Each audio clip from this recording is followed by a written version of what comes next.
Raghunathpur block Ayodhyapur ग्राम प्रभु दरगा ठाकुरंक पीठरे पूर्वतन सरपंच तथा पूर्वतन ब्लॉक कांग्रेस सभापति स्वर्गत रामकृष्ण पंडा सुक ननांक स्मृति सभा अनुष्ठित हो जाइछि। से जणे जातीय कांग्रेस सक्रिय सदस्य सहित ब्लॉक कांग्रेस कमिटी तरफरु सभापति रही दलगत निर्विशेष समस्त कार्य करुथिले।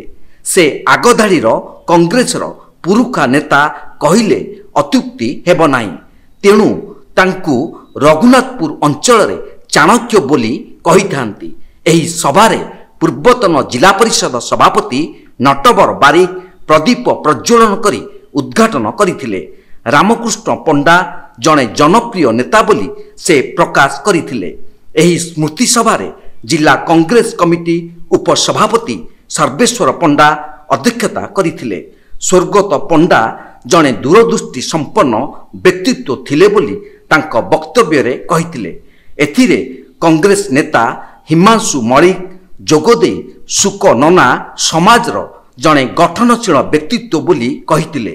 मुख्य वक्ता जगतसिंहपुर पूर्वतन नगरपाल विप्लव चौधरी, ब्लॉक कांग्रेस उपसभापति आर्तत्राण पंडा, स्वेच्छासेवी चंद्रकांत पंडा, गोपाल चंद्र पंडा, चंद्रमणि राउत, वृंदावन बेहेरा, सांबादिक मलय कुमार पाणी प्रमुख उपस्थित रही सुक नना और रामकृष्ण पंडा स्मृतिचारण करथिले।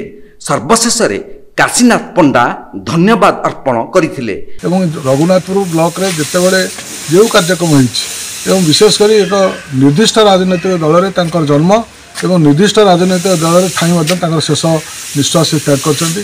तांकर कर्तव्यपरायणता एवं तार निष्ठापरता निश्चित भाव ये अंचल युवक मानसरे एवं तांको परिवार समस्त सदस्य प्रभाव पकेब छाप देव बोली मोर विश्वास। कारण आम जो मैंने सहित पिला बेलू मिशिचु जाचु से किभली भाव अति उन्नत धरर मनीष थे भल मनीषटे थे। बहु लोक देखी रघुनाथपुर ब्लॉक रे प्रत्येक दिन उपरबली जाती और से गोटे दोताला घरे बसती समस्त हारिक शुणती और शुणला राति 9टा 9:30 घर फेरती। जार जहाँ कार्य कलेक्टरेट ठू आरंभ कर तहसिल ब्लॉक ठार आरंभ कर दैनंदिन किसी ना कि लोकंर कार्य करती। रघुनाथपुर मलय कुमार पाणी रिपोर्ट तीर्थक्षेत्र लाइव।